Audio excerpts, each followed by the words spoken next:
오늘은 7월 30일 연중 제17주간 생활입니다. 입당 성가 108번입니다.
성부와 성자와 성령의 이름으로 아멘. 주님께서 여러분과 함께 또한 사제의 영과 함께 오늘 미세 봉헌하도록 하겠습니다. 형제 여러분, 구원의 신비를 합당하게 거행하기 위하여 우리 죄를 반성합시다. 전능하신 하느님과 형제들에게 고백하오니 생각과 말과 행위로 죄를 많이 지었으며 자주 의무를 소홀히 하였나이다. 제 탓이요 저의 분탓이옵니다. 그러므로 간절히 바라오니 평생 동정이신 성모 마리아와 모든 천사와 성인과 형제들은 저를 위하여 하느님께 빌어주소서. 전능하신 하느님, 저희에게 자비를 베푸시어 죄를 용서하시고 영원한 생명으로 이끌어 주소서. 아멘. 주님 자비를 베푸소서. 주님 자비를 베푸소서. 그리스도님 자비를 베푸소서. 그리스도님 자비를 베푸소서. 주님 자비를 베푸소서. 주님 자비를 베푸소서. 기도합시다. 저희의 희망이신 하느님이 아니시면 굳셈도 거룩함도 있을 수 없고 하느님만이 저희를 지켜주시니 풍성한 자비로 저희를 보살피시고 지키시고 이끄시오. 저희가 지금 현세의 재물을 지혜롭게 사용하며 영원한 세상을 그리워하게 하소서. 성부와 성령과 함께 영원히 살아계시며 다스리시는 성자 우리 주 예수 그리스도를 통하여 비나이다. 아멘. 말씀의 전례가 시작됩니다. 탈출기의 말씀입니다. 모세는 시나이 산에서 내려왔다. 산에서 내려올 때 모세의 손에는 증언판 2개가 들려 있었다. 모세는 주님과 함께 말씀을 나누어 자기 얼굴에 살같이 빛나게 되었으나 그것을 알지 못하였다. 아론과 이스라엘의 모든 자손이 모세를 보니 그 얼굴에 살같이 빛나고 있었다. 그래서 그들은 그에게 가까이 가기를 두려워하였다. 모세가 그들을 불렀다. 아론과 공동체의 모든 수장들이 그에게 나오자 모세가 그들에게 이야기하였다. 그런 타임에야 이스라엘의 모든 자손이 그에게 가까이 왔다. 모세는 주님께서 시나이 산에서 자기에게 말씀하신 모든 것을 그들에게 명령하였다. 모세는 그들과 이야기를 다 하고 자기 얼굴을 너울로 가렸다. 모세는 주님과 함께 이야기하러 그분 앞으로 들어갈 때는 너울을 벗고 나올 때까지 쓰지 않았다. 나와서는 주님께서 명령하신 것을 이스라엘 자손들에게 전하였다. 이스라엘 자손들이 자기 얼굴에 살같이 빛나는 것을 보게 되므로 모세는 주님과 함께 이야기하러 들어갈 때까지는 자기 얼굴을 다시 너울로 가리곤 하였다. 주님의 말씀입니다. 하느님 감사합니다. 주 하느님 당신은 거룩하시옵니다. 주 하느님 당신은 거룩하시옵니다. 주 우리 하느님을 높이 받들어라. 그분의 발판 앞에 엎드려라. 그분은 거룩하시다. 주 하느님 당신은 거룩하시옵니다. 모세와 아론은 그분의 사제들 가운데, 사무엘은 그분의 이름 부르는 이들 가운데 있네. 그들이 주님께 부르짖자 친히 그들에게 응답하셨네. 주 하느님 당신은 거룩하시옵니다. 주님은 구름 기둥 안에서 말씀하셨네. 그분이 내리신 법과 명령 그들은 지켰네. 주 하느님 당신은 거룩하시옵니다. 주 우리 하느님을 높이 받들어라. 그분의 거룩한 산을 향해 엎드려라. 주 우리 하느님은 거룩하시다. 주 하느님 당신은 거룩하시옵니다.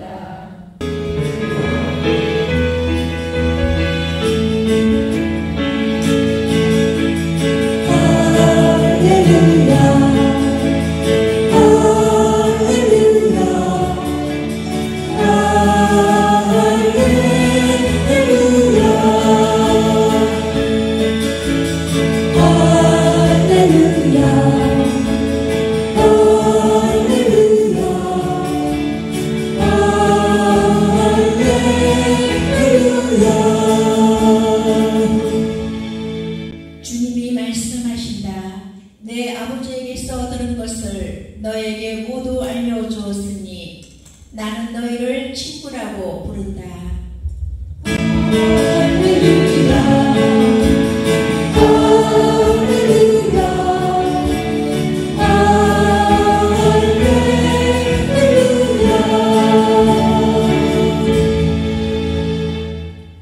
주님께서 여러분과 함께 또한 사제의 영과 함께 마테오가 전한 거룩한 복음입니다. 주님 영광 받으소서. 그때 예수님께서 군중에게 말씀하셨다. 하늘나라는 밭에 숨겨진 보물과 같다. 그 보물을 발견한 사람은 그것을 다시 숨겨두고서는 기뻐하며 돌아가서 가진 것을 다 팔아 그 밭을 산다. 또 하늘나라는 좋은 진주를 찾는 상인과 같다.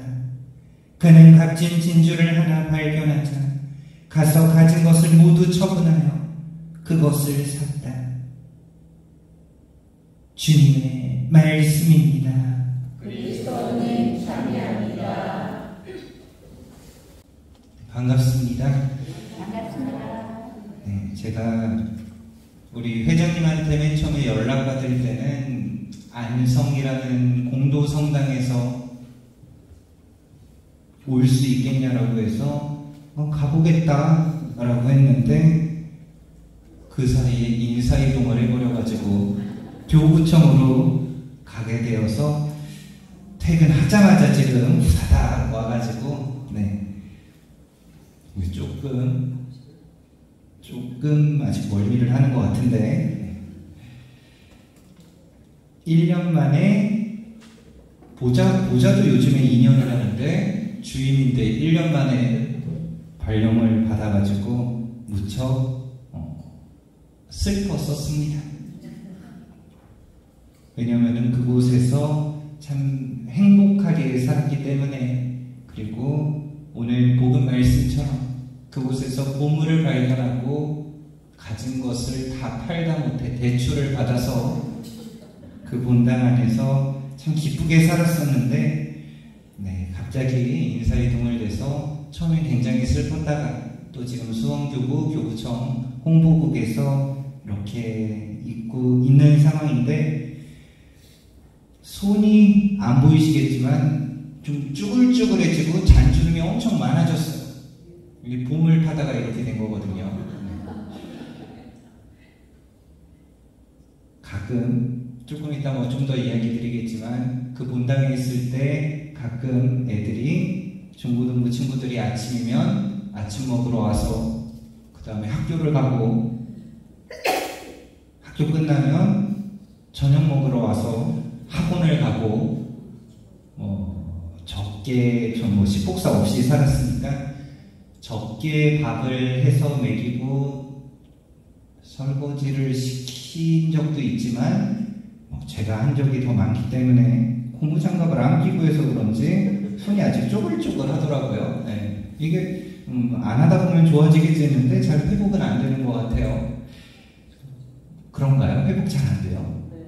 아, 망했네. 그래서 보통 하루에 많으면은 20명 정도 밥해서 설거지하고 적으면은 4-5명 이렇게 매일매일 그렇게 살다가 왔으니까 조금 갑작스러운 의사 발령이다 보니까 그 당시에는 조금 속이 상했었는데 뒤돌아보면서 어떤 보물을 꼭 소유하지 않아도 그 보물을 사랑하는 그 자체로 보물이 될 수 있구나, 하느님 눈에 내가 그런 보물이었겠구나 라는 생각도 조금은 해보는 시간이고, 어떤 결과를 맺지 못할지라도 결과가 중요한 게 아니라, 우리 한국 속담엔 그런 게 있죠. 남자가 칼을 뽑았으면 뭐래도 썰어야 돼요? 무래도 썰어야 되는데 무도 못 썬 것 같아서 속상하기도 했지만 다음 신부님이 워낙 또 훌륭하게 잘하실 것임을 믿고 그러기 때문에 나는 이 본당의 작은 마중물 역할을 했구나, 또 그걸로도 하느님께서 원하시는 거였다면 충분했겠다라는 그런 적당한 스스로의 위로도 하면서 지금 또 주어진 소임에 대해서 기쁘게 살아가려고 하는데, 오늘 밭에 숨겨진 보물, 이 밭에 숨겨진 보물을 어떻게 그걸 쟁취를 하죠? 어떻게 하라고요? 가진 것을 다 팔으라고 하는데, 그래서 그걸 사라고 하는데, 문제는 보물이 있는 줄 알아야죠. 이게 보물 없는 밭을 사면 망해요, 안 망해요? 망해버려요. 안 그래도 요즘 많은 분들이 주식이며 부동산 잘못 손댔다가 아주 그냥 피눈물을 흘리는데, 보물을 먼저 발견할 줄 알아야 됩니다. 우리는 이 복음 말씀을 들으면서 이 보물이 있는 밭을 사면 되겠구나, 그리고 또 그냥 사는 걸로 끝나는 것이 아니라 그 보물을 찾으려면 어떻게 해야 돼요? 파내야 되는 겁니다. 손끝이 까질게 될 것이고 손톱도 상할 수 있을 것이고 깊이 속에 있는 무언가를 찾아내야 되는 것입니다. 그러기 위해선 우리가 먼저 발견을 해야 되겠죠. 그 보물을 발견하기 위해서 우리는 시선을 조금은 다르게 바라볼 줄 알아야 됩니다. 왜냐하면 다르게 바라봐야만 그 보물이 보일 수 있기 때문입니다. 그렇지 않다면 우리는 보물을 발견조차 할 수가 없겠죠. 그리고 시선이 달라진다는 것은 성장을 통해서만 시선이 달라질 수가 있습니다. 제가 조카가 2명이 있는데 어느 명절에 조카가 저한테 절을 하길래 뭘 줘야 돼요? 세뱃돈을 줘야 되죠. 별로 그런 거 줄 생각 안 하고 갔다가 이렇게 보니까 지갑에 달랑 5만원, 뭐 카드를 줄 순 없잖아요. 지갑에 달랑 5만원 있는데 그 조그만 애한테 5만원 주는 게 그렇게 아이 너무 나쁜 삼촌 같은데 아까운 거예요. 어차피 이거 줘봤자 누구한테 가? 엄마한테 갈 텐데 그거를 주기가 싫어가지고 고민을 하다가 주머니에 100원짜리가 있는 거야. 100원짜리를 이렇게 주려고 하는데 눈빛이 따갑길래 누구 눈빛이겠어? 눈빛이 따갑길래 지혜롭게 애한테 선택을 하게 했습니다. 100원짜리랑 5만원짜리랑 이렇게 보여주면서 너 뭐 가질래? 그러면서 속으로 하느님 저 조금 이따 이걸로 밥 먹어야 되는데 애가 뭘 골랐을까요? 아직 어려가지고 반짝반짝한 100원짜리를 골랐습니다. 하느님이 살아계시는구나. 근데 눈빛이 너무 따갑게 느껴져서 결국 5만원짜리를 상납하게 되겠구나 해가지고 그 5만원짜리 아니야 너 이거 가져오라고 하니까 그 조카가 싫어요. 저는 이 반짝이는 게 더 좋아요. 이러는 거예요. 너무 고마워져. 어쩜 이렇게 애가 철딱서니가 벌써 이렇게 들었을까. 그쵸? 아이일 때는 어릴 때는 숫자의 개념도 모르고 가치도 모르기 때문에 반짝이는 게 좀 더 좋아 보이겠지만 이 아이가 성장을 하고 많이 배우게 되면은 100원짜리를 고를까요? 5만원짜리를 고를까요? 5만원짜리를 고르겠죠. 우리도 그렇습니다. 우리는 그래서 배워야 되고 기도해야 되고 성장해야 됩니다. 그러지 않으면 무엇이 보물인지 진짜 가치 있는 것이 무엇인지 모르기 때문입니다.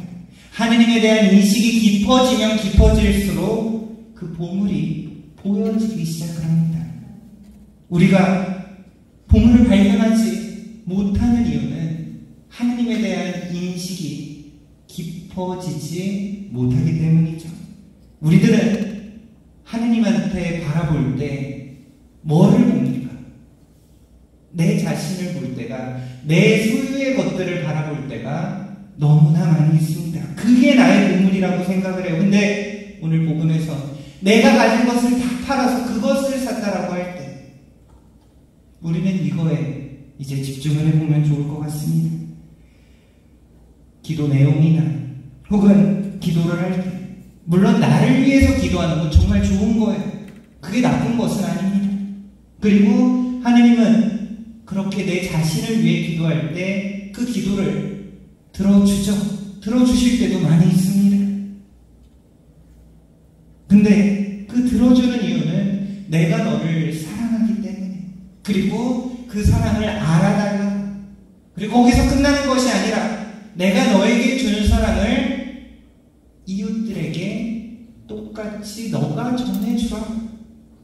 근데 우리들은 나 사랑받는구나, 거기에서만 맨날 끝을 보려고 합니다.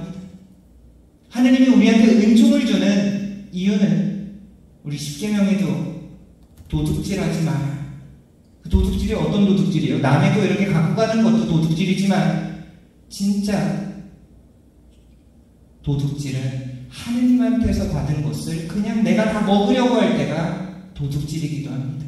하느님은 나에게 그것을 준 이유는 내 이웃들에게 그 하느님의 사랑을 똑같이 전해달라고 것을 준 것인데 우리들은 나만 바라보고 있기 때문에, 내 가족만 바라보고 있기 때문에, 내가 좋아하는 사람들만 바라보고 있기 때문에, 그래서 만족할 줄 모르고 우리들의 욕심은 늘상 많은 것만을 요구하면서 인식이 깊어지지 못할 때가 참 많이 있습니다.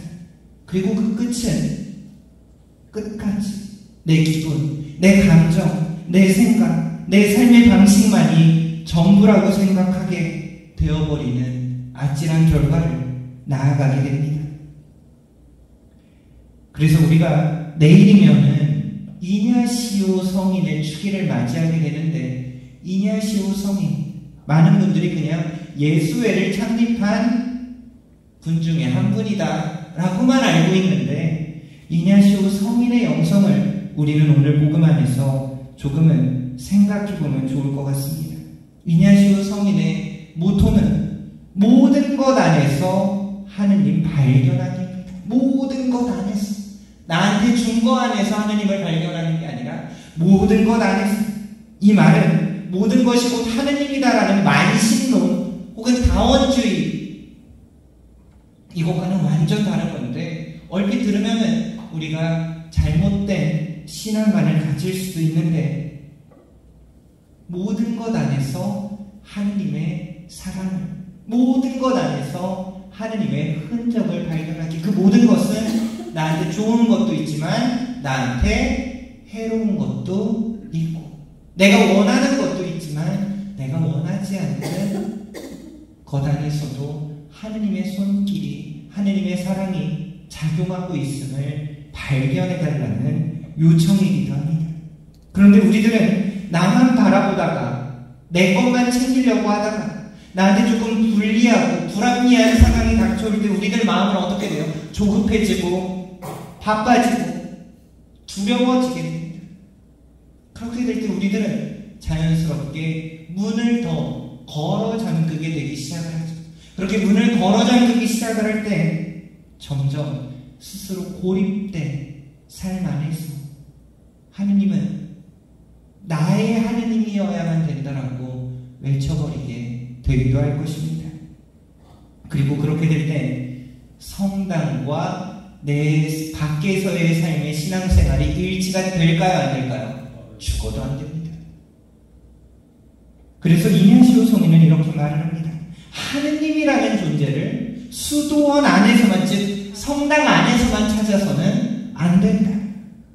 그래서 그는 수도원의 담장을 넘었습니다. 그래서 예수회를 보면은 정말 다양한 분야에서 활동을 하죠.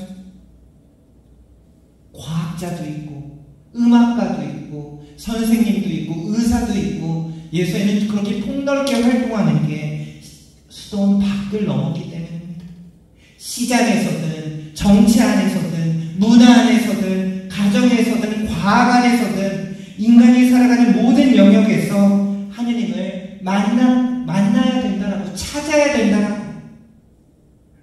그래서 요한복음 1장 14절 로고스 창가에서 말씀이 사람이 되셨다라는 그 구절처럼 하느님은 이 세상 깊숙이 들어온 분이시라고.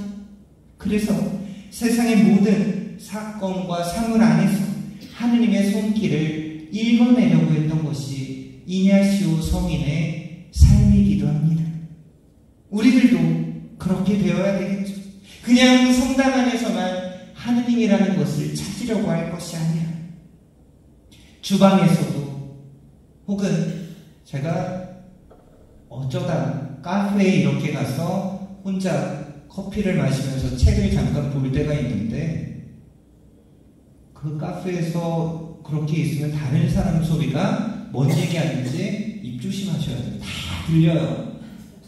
누구는 어디서는 교회를 다니는지 목사님 욕을 그렇게 하고, 어디는 진짜로 신부님 욕하고 공동체 욕을 하는 경우도 있고 찔리실 거예요. 네. 특히 어디 이렇게 피정 같은 데 강의하러 가면은 조금 일찍 가가지고 그 성당 근처 카페에서 이렇게 하면은 이 성당이 어떻게 돌아가는지 그냥 한눈에, 한 귀에 들어오기도 합니다. 우리가 친구들을 만날 때에도 그 안에서 어떻게 하면 하느님을 발견할 수 있을지, 하느님은 어디 있는지, 그리고 이 자리에 초대해준 단순히 성당이나 이런 기도회가 아니라 어디 자리에든지 초대해준 하느님께 감사하려고 할 때 우리들의 삶은 조금씩 하느님을 인식하는 삶으로 좀 더 변화될 것입니다.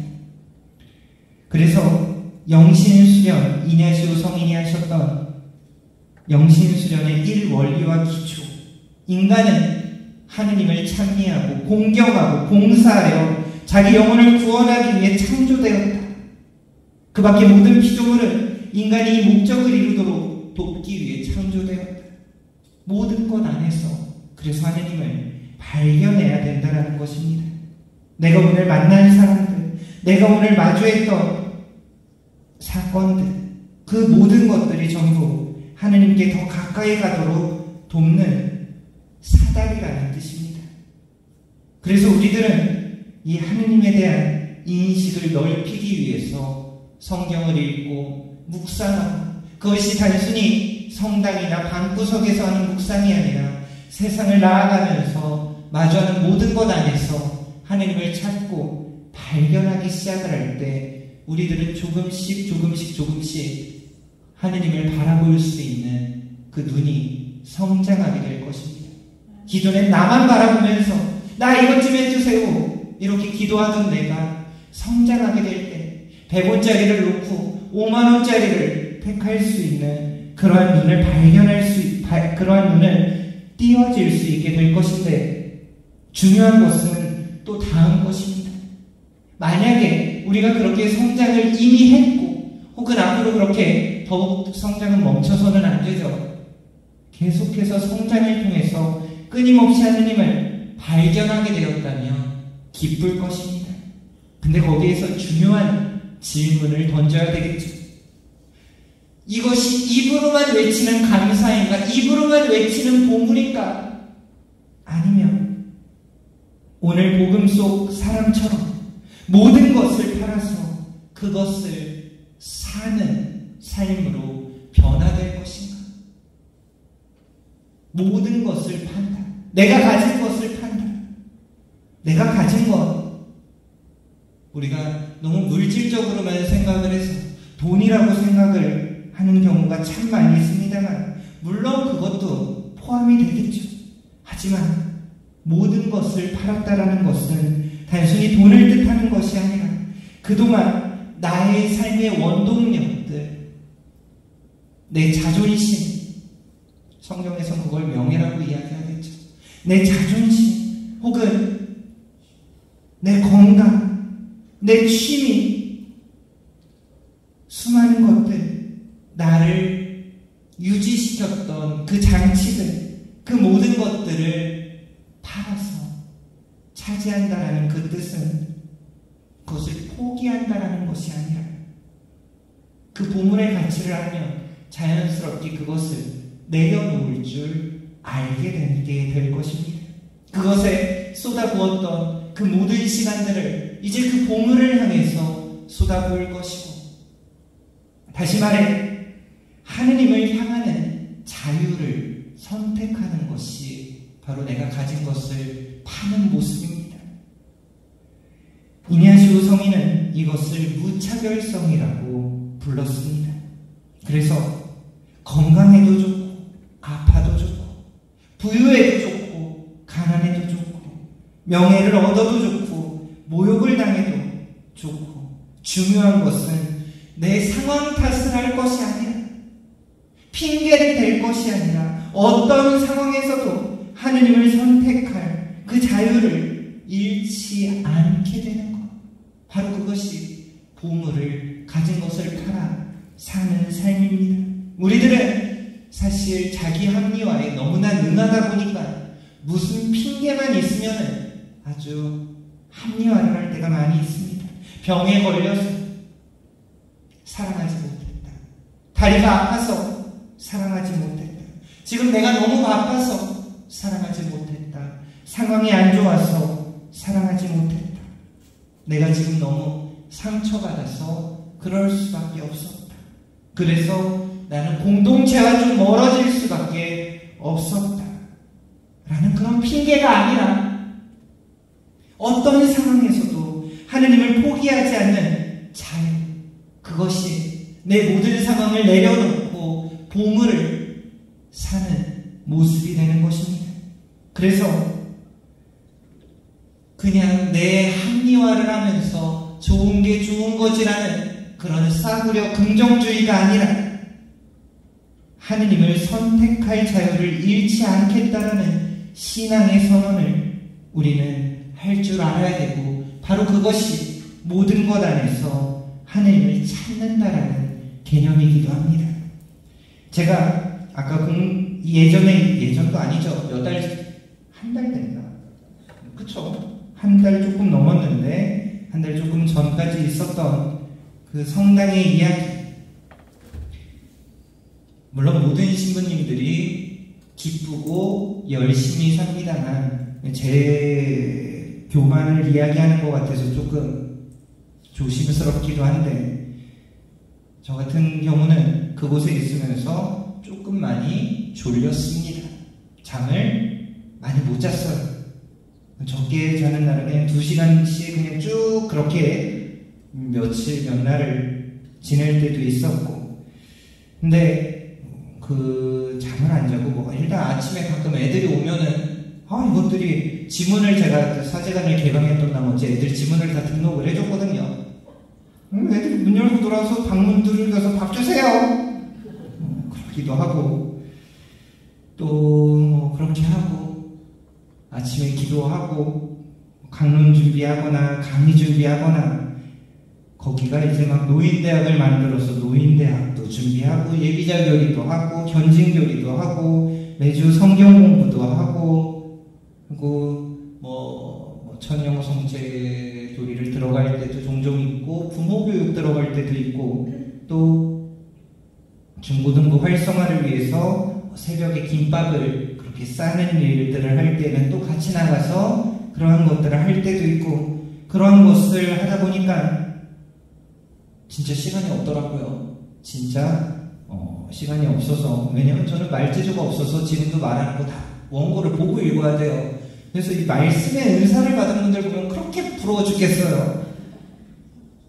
근데 저는 하나하나 다 써야 되는 그런 사람인데, 그러다 보니까 이런 거에 강론도 그렇고 시간이 생각보다 조금 많이 들어가고, 또 아이들과 그렇게 저녁에는 아이들과 또 보내고, 그러한 삶 안에서 그렇게 살려고, 그리고 그렇게 살 수밖에 없었던 것이, 기도를 하면 하느님이 내가 기도하면 하느님이 나를 기쁘게 볼까요, 안 볼까요?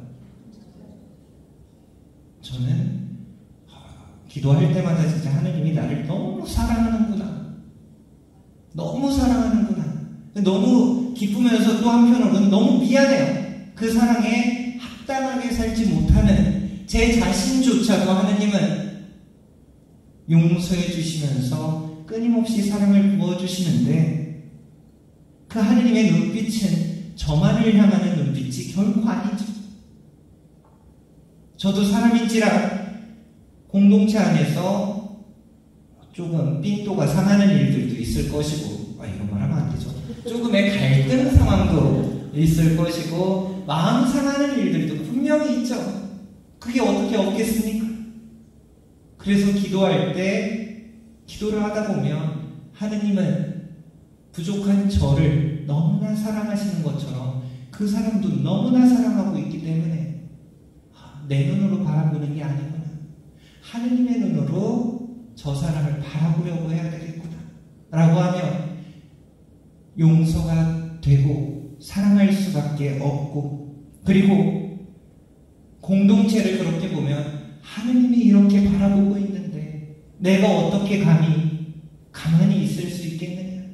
그 당시에 참 와닿았던 게, 요한복음에 예수님께서 아버지께서 옆에 일하고 계시니 나도 일하는 것이다. 그 말씀들이 하느님이 이렇게 사랑하는데 어떻게 내가 사랑을 안 할 수가 있을까? 라는 마음에서 제가 할 수 있는 한 최선의 그 이상을 어떻게 해보려고 하다 보니까 휴가도 없었고 월요일도 없었고, 보통 신부님들 월요일날 좀 쉬는데 월요일도 없었고, 뭐 취미가 뭐 특별히 있는 것도 아니지만 아마 예전 같으면은 망했어, 내 삶이 하나도 없잖아, 내 사생활, 내 개인 생활이 하나도 없잖아 라고 느꼈을 수도 있겠지만, 기도하면 할수록 하느님이 사랑하는 그들과 함께했고, 그들에게 하느님의 작은 사랑을 어떻게든, 하느님의 그 큰 사랑을 제가 작게나마 보여주려고 하는 그 자체가 행복이고 기쁨이고, 이들이 바로 보물이구나. 그리고 그 보물을 향해서 파헤치려고 하는, 그것을 꺼내보려고 하는 그 모든 손길 안에서 설거지할 때 오늘의 말씀이 굉장히 많이 떠올라기도 했습니다. 왜냐하면 남자분이 설거지 해봤자 얼마나 잘하겠어요. 그냥 물 낭비 엄청 하고. 그런데 그 모든 것들이 기쁨이고 행복이었습니다. 그리고 그렇게 저의 어떤 개인적인 것들이 조금씩 할 수도 없게 그 모든 것을 내어주다 보니까 그 다음부터 나라는 인식이 점점 사라지고 하느님의 시선만 점점 남게 되는 그 기쁨 속에 살아갈 수 있었습니다.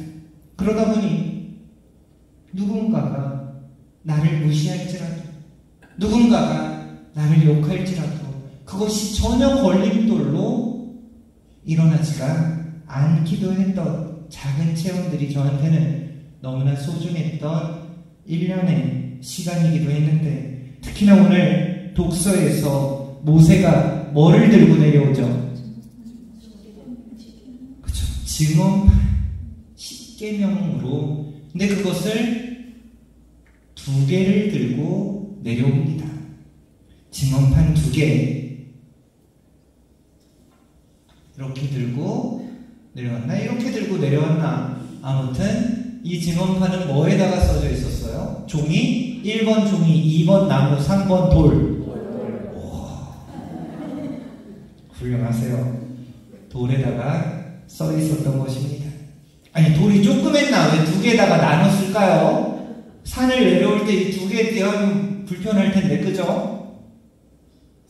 그런 생각 안 해보셨나요?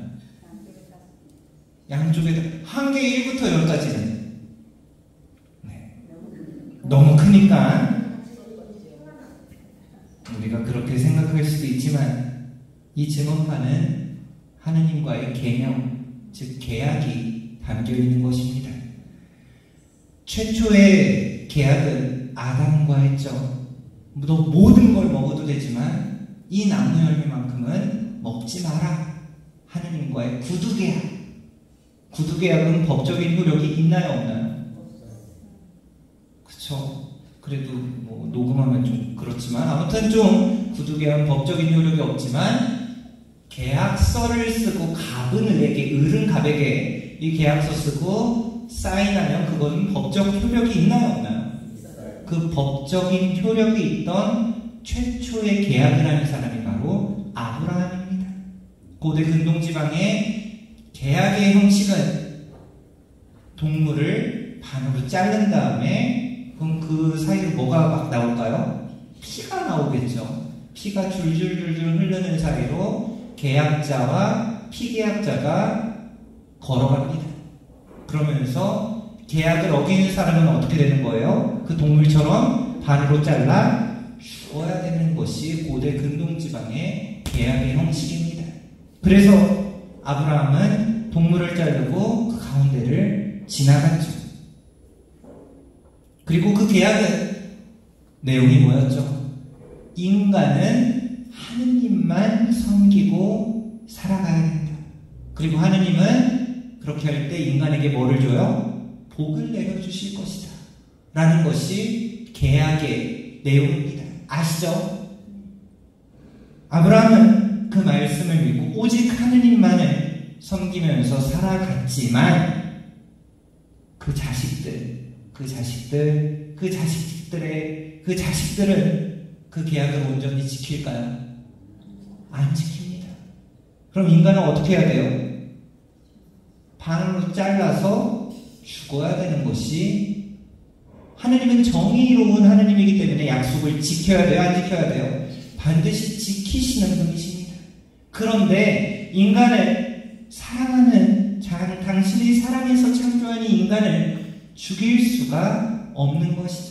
그래서 계속해서 화내셨다가 용서하고, 화내셨다가, 나 같으면 정신분열 생길 것 같은데, 화내셨다가 용서하고, 그렇게 하다가 모세 때 다시 한번 똑같이 계약을 맺는 겁니다. 이 계명을 어길 때 어떻게 되는 거예요? 돌을 반으로 가른 것처럼 이 계명을 어기면 어떻게 돼? 우리 다 지금 몇 번씩 죽었다 살아난 사람들이에요. 그런 측면에서. 그럼에도 이 계명들을 지키지 못하게 되는 인간들. 그래서 예언자들을 통해서 하느님은 이 말씀을 반으로 갈라진, 이 말들이 구약의 예언서들을 통하면 굉장히 많이 나옵니다.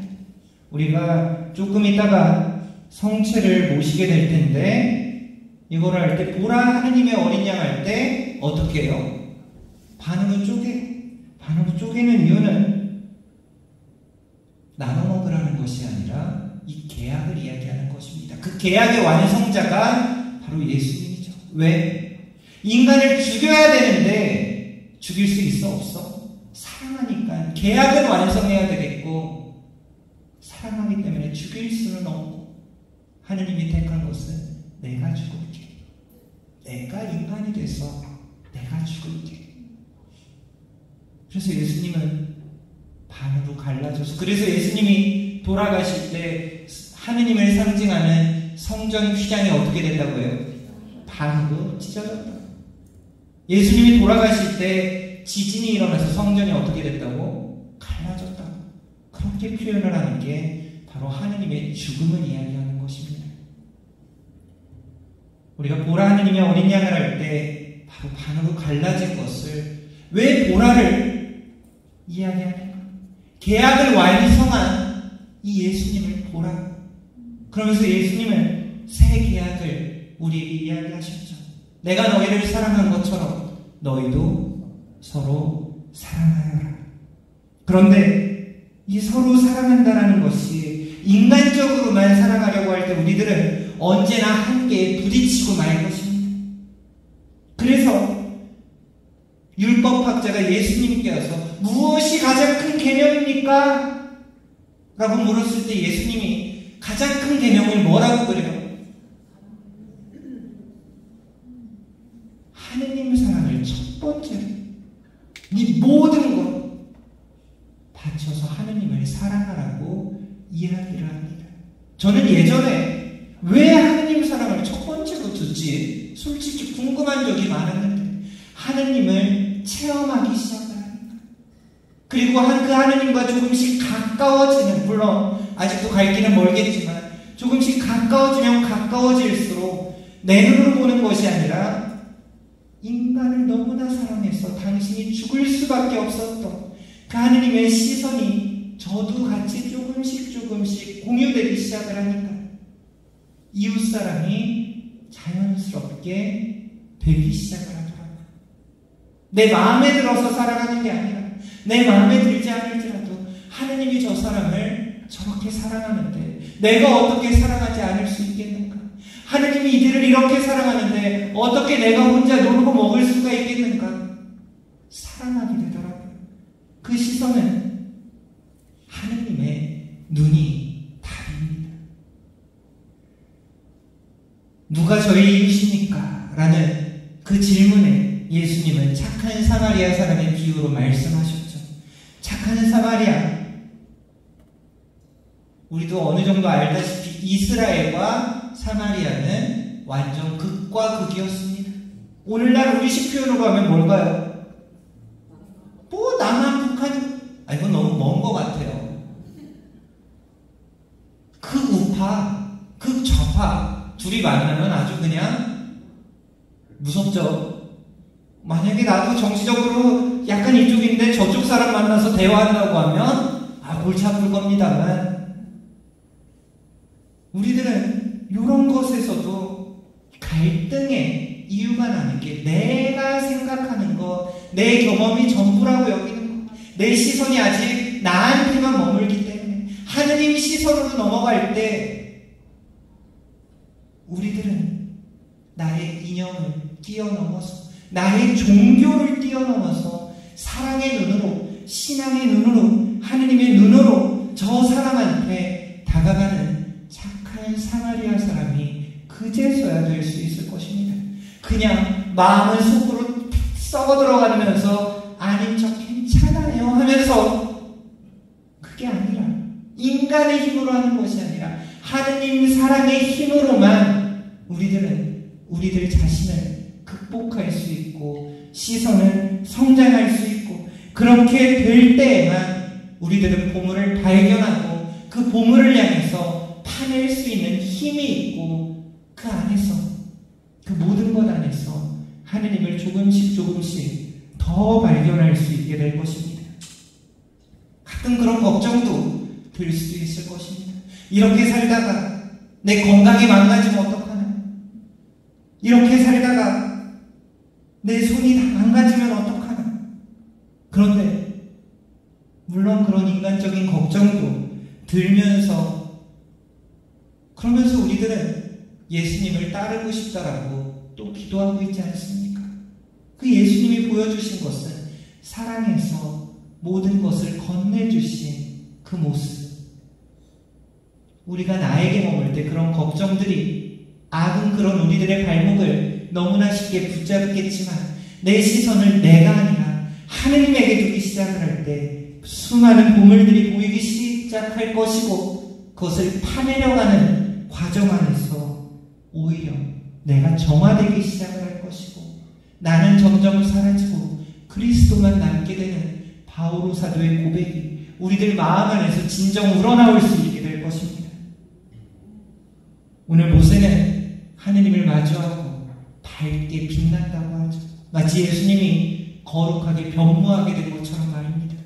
하느님과 가까워지면 가까워질수록 내가 나를 정화하는 것이 아니라 10년, 20년, 100년 가까이 내가 나를 정화해봤자 우리들은 인간이라는 한계성에 매번 부딪힐 것임을 알고 있을 것입니다. 나를 빛나게 하는 것은 내 자신이 아니라 하느님이라는 것을 모세는 오늘 우리에게 다시 한번 보여주고 있고, 그래서 우리들은 하느님을 바라봄을 통해 내가 성화되고, 하느님을 바라봄을 통해 내 주변에 하느님을 발견하고 그 보물들을 발견하고 그것을 파내려감을 통해 하느님만 남게 되는 바로 그 삶의 여정이 오늘 예수님이 말했던 아주 짧은 비유의 말씀이기도 합니다. 어쩌면 이 이야기를 들으면 한편으로는 좋은 얘기다 하면서도 한편으로는 나는 그렇게 못 산다라고 생각을 할 수도 있겠습니다만, 꼭 이야기 드리고 싶은 것은 우리는 내 시선으로만 살아갈 것이 아니라 하느님의 시선을 바라보려고 해야 된다는 것을, 그러기 위해서 정말 하느님을 사랑하고 하느님을 사랑하게 해달라고 청함을 통해서 내가 더욱더 시선이 넓어질 수 있는, 그런 통해서 우리가 참된 그리스도인이 되어서 사랑의 한 구성원으로서 살아가기 시작을 할 때 내 가정이, 내 이웃들이, 내 사회가, 우리나라가, 그리고 수많은 갈등 속에 괴로워하고 있는 이 세상이 변화되기 시작을 할 것입니다. 그러기에 우리의 시선을 하느님의 시선으로 살아갈 수 있도록 하느님을 더욱더 사랑해달라고 청하면서 오늘 미사 계속 봉헌하도록 하겠습니다. 성찬의 전례가 시작됩니다. 인물준비성가 143번입니다.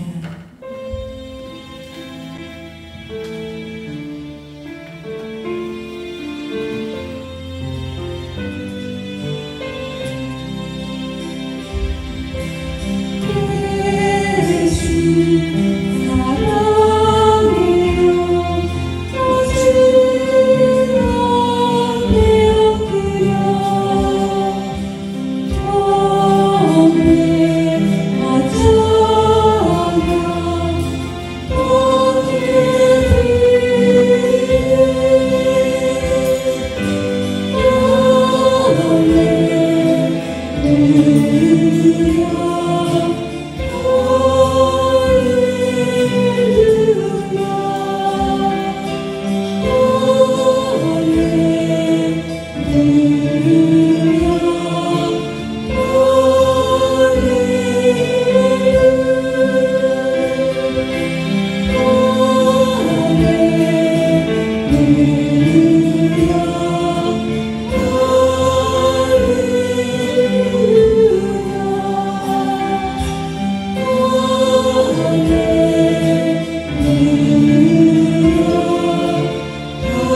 아버지께서 기꺼이 받아주시도록 기도합시다.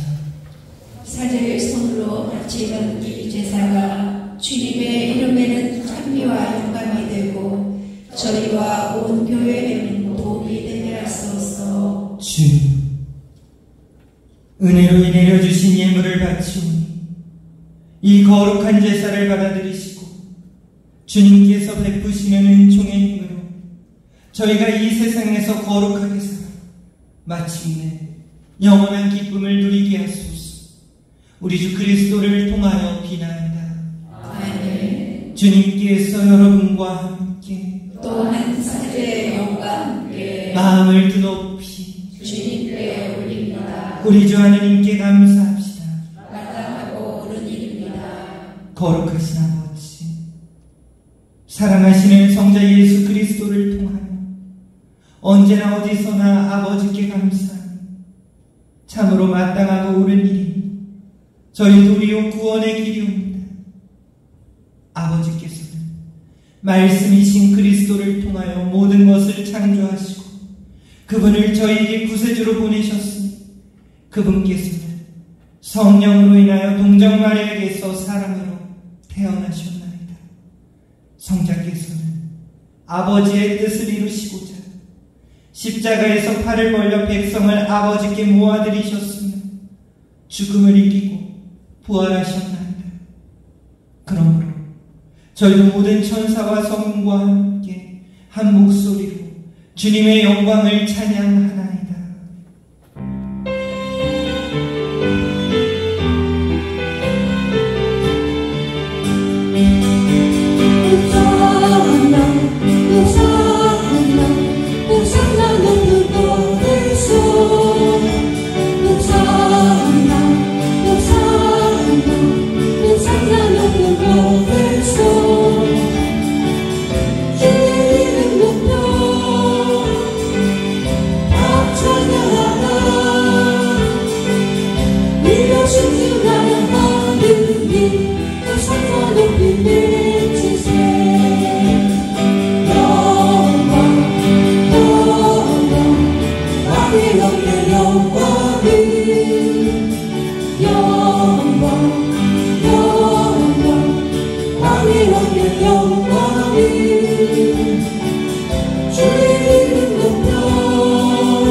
거룩하신 아버지, 아버지께서는 모든 거룩함의 셈이시옵니다.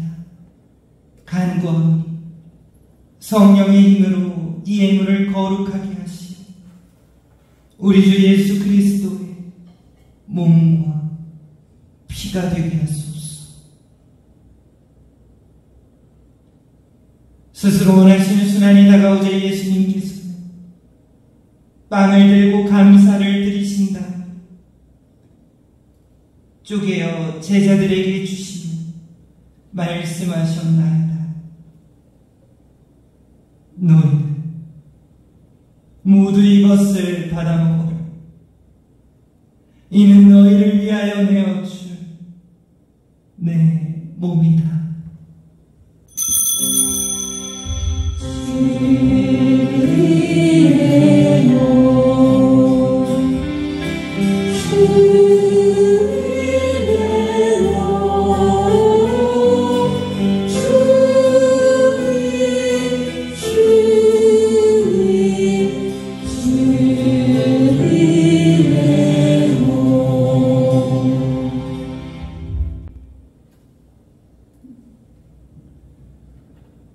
저녁을 잡수시고 같은 모양으로 잔을 들어 다시 감사를 드리신다. 제자들에게 주시며 말씀하셨나이다. 너희는 모두 이것을 받아 마시라. 이는 새롭고 영원한 계약을 맺는 내 피의 잔이 죄를 사하여 주려고 너희와 많은 이를 위하여 흘릴 피다.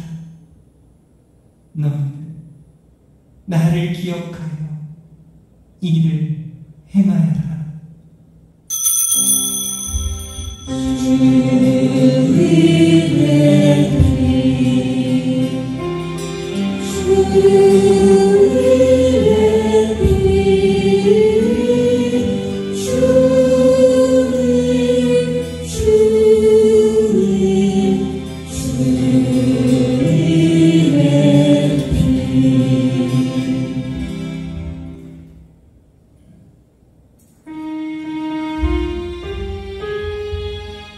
신앙의 신이여 주님께서 오실 때까지 주님의 전하며 부활을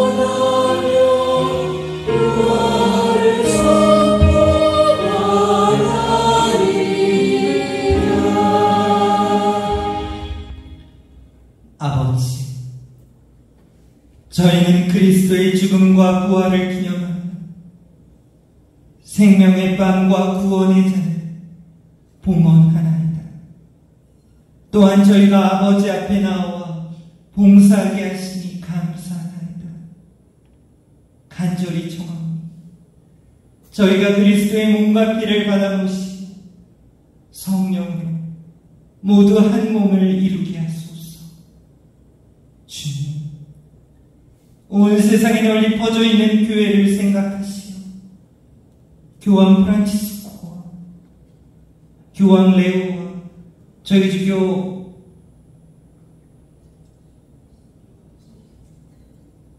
저희 주교들과 모든 성직자와 더불어 사랑의 교회를 이루게 하소서.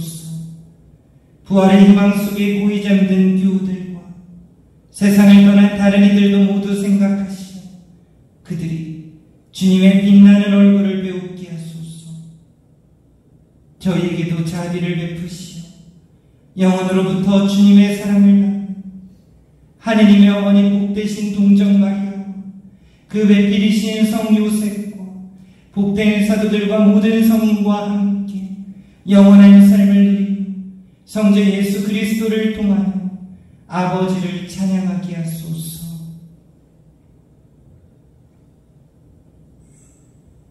그리스도를 통하여 그리스도와 함께 그리스도 안에서 성령으로 하나 되어 전능하신 천주 성부 모든 영예와 영광을 영원히 받으소서. 아멘, 아멘, 아멘, 아멘, 아멘.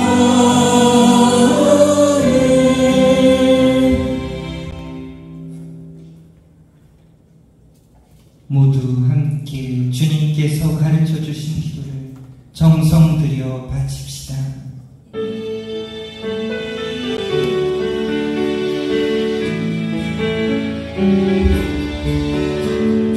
하늘에 계신 우리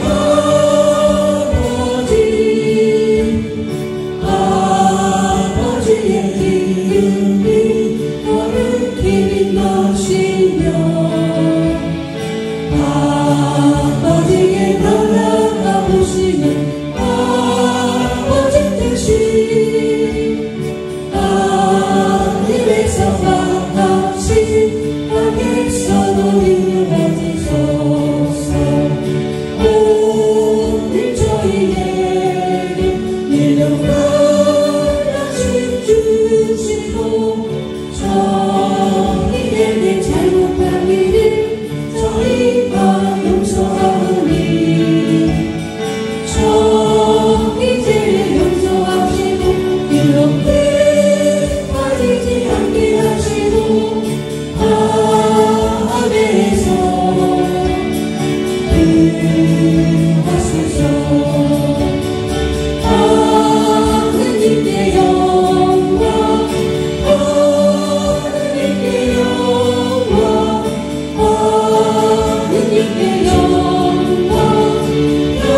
주님, 저희를 모든 악에서 구하시고 한평생 평화롭게 하소서. 주님의 자비로 저희를 언제나 죄에서 구원하시고 모든 시련에서 보호하시오. 복된 희망을 품고 구세주 예수 그리스도의 재림을 기다리게 하소서.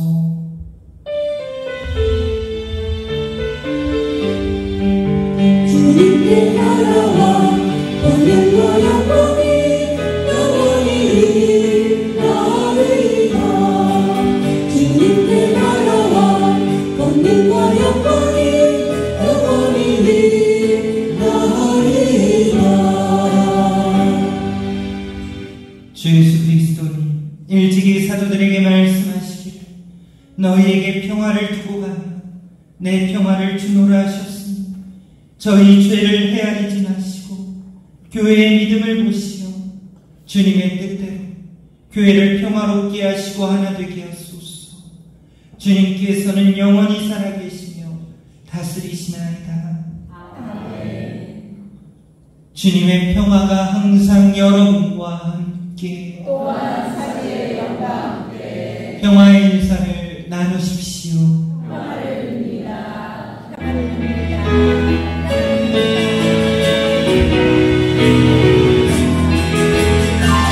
평화를 빈들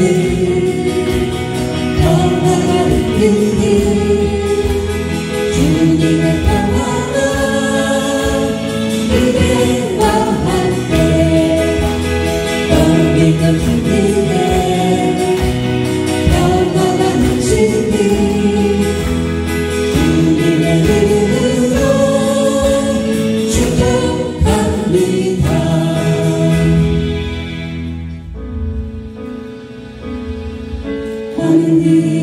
하느님의 어린 양 세상의 죄를 없애시는 주님 자비를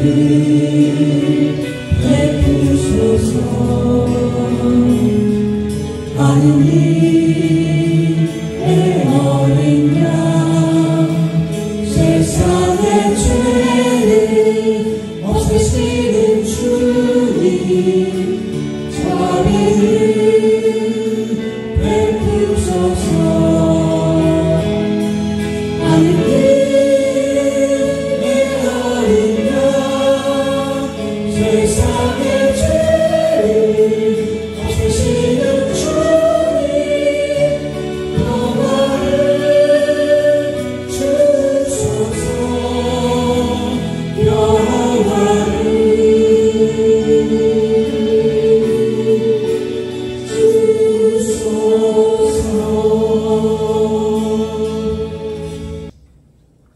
보라,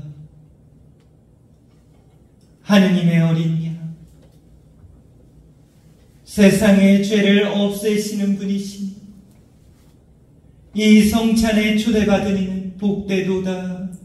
주님, 제 안에 주님을 모시게 합당치 않사오나 한 말씀만 하소서. 제 영혼이 곧 나으리다.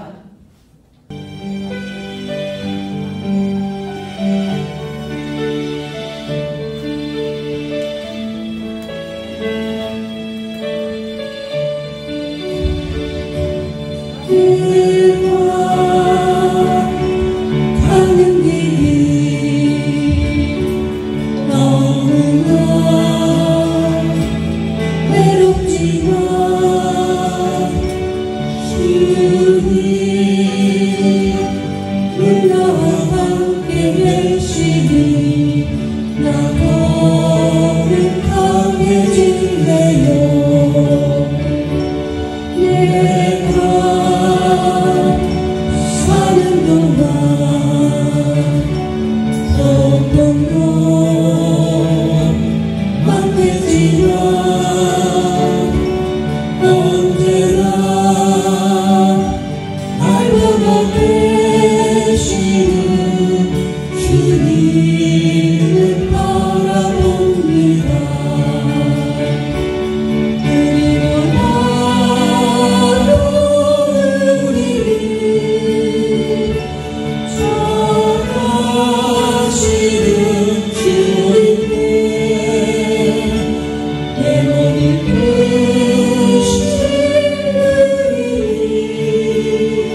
기도합시다. 주님, 저희가 성체를 받아 모시며 언제나 성자의 순환을 기념하오니 성자께서 극진한 사랑으로 베풀어 주신 이 선물이 저희 구원에 도움이 되게 하소서. 성자께서는 영원히 살아계시며 다스리시나이다. 우리는 하느님의 보물입니다. 나만 보물이 아니라 저 사람도 저들도 보물이기에 내가 그들을 하느님의 눈빛으로, 하느님이 너무나 그들을 사랑하는 그 눈빛으로 바라볼 수 있을 때 하느님께서의 창조는 끝난 것이 아니라 지금도 이루어지고 있습니다. 세상을 창조하시고 나서 보시니 참 좋았다라고 말씀하시는 그 말씀이 나의 입을 통해서 진정한 찬미와 찬양이 될 수 있기를 그렇게 하느님의 자녀됨으로써 하느님과 함께 바라보는 그리스도인 됨으로써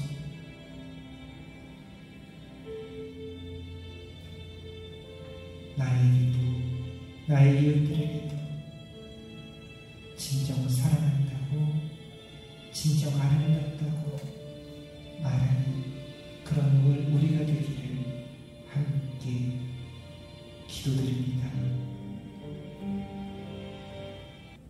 주님께서 여러분과 함께 전능하신 천주 성부 성자와 성령께서는 여기는 우리 모두에게 강복하소서. 주님을 찬미